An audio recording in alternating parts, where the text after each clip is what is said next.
Nu ką, sveiki gyvi, trumpas tipsas ir toks kaip patarimas ir kaip pusiau reklama. Čia ne užsakomoji reklama, tiesiog mano pastebėjimas ir jeigu kas norės tokį dalyką įsigyti, kad kaip tai sako, keliais neklaidžiot. Kažkur priseksiu šitame video nuorodą į kitą seną video apie PPS, Decaps ir panašiai sistemas. Aš iš profesionalių praktiškai prabandęs visas, Devilbio Decapas, Satos, PPS 3M, PPS 1, aišku dabartinio antro PPS, antros kartos PPS 3M neprabandęs, paskui kada Kolodą prabandęs, originalų PPS prabandęs ir panašias sistemas. Tai visi, kas teigia, kad šitos kinietiškos, sakykime, 3M PPS kopijos sistemos yra absoliučiai vienodos, tai iš dalies ir teisūs, iš dalies ir ne.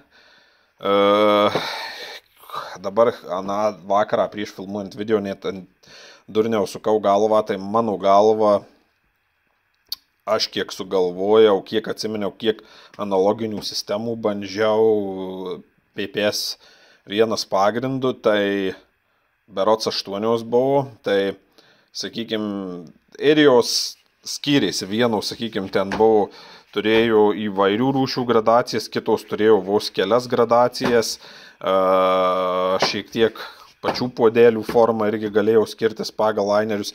Vienos sistemos, dabar neįvardinsiu pavadinimą, bet vidinis puodelis laineris buvo bent keliais mikronais storesnis ir tai aiškiai jautėsi. Kaip geriausios sistemos nėra, kiekviena turi savo pliusus, minusus. Sakykime, man labiausiai patinkanti sistema, tik kurioje Lietuvoje yra sunku gauti, tai Kolodo Snaplidas vadinama sistema, bet kas liečia analoginę PPS 1 sistemą, mane nustebino ir neseniai pasimiau pabandyti, gal dar išbandžiau tik tai su 10 puodelių. Tai Helvinos Solio puodelių sistema, nes šituose kituose analoguose, sakykime, žiedinis suspaudimo, dabar nežinau, ar pavyks žodžiu, esminis tas dalykas, žiedinis suspaudimo sistema yra nukopijuota 1:1 nuo 3M. Ir sriegis yra ilgas ir turi ir palyginus tankus. Ir esminė bėda, kartais pasipuola, kad žiedą užsukame kreivai ir kažkuris kraštas yra nedaspaudžiamas. To pasekoje, bevardant pulvizatorių, pradedi matyti, kaip pro kraštą koks lakas ar dažai bėga, ir panašiai, arba nesusidaro slėgis puodelyje, pradeda, kaip tai sako, ne kiek pro pulvizatorių eit, o bandydamas slėgį susidaryti, pradeda eit materija pro šoną. Kas patiko? Opa, šito Solio sistemoje, tai kad sriegis yra trumpas ir smulkus, reiškiasi ir neilgas.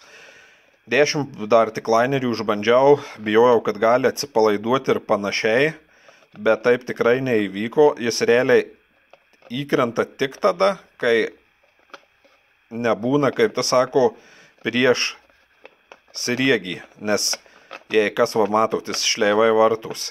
Ir tas dalykas, tu vizualiai matai, kai jis gerai įkrenta ir principė tik tai kokią 25 laipsnius pasuki ir jis užsiveržia.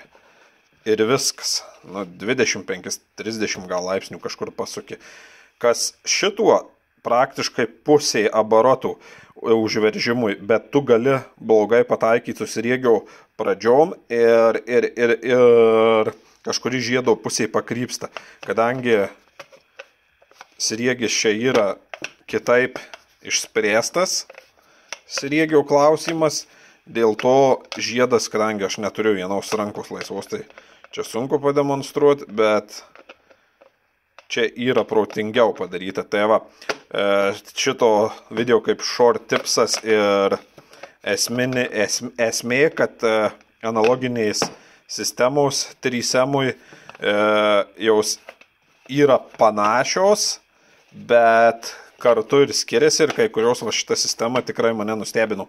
Bijojau, kad gali atsipalaiduoti, bet įdėjus linerį ir šitą dangtelį, žiedas susiveržia ir tikrai standžiai įsitvirtina ir ganėtinai smagu dirbti, o naudodavau, kai 3M arba analoginės sistemas, visada tikrindavausi kokią porą kartų, ar tikrai gerai lygiai užsukau žiedą.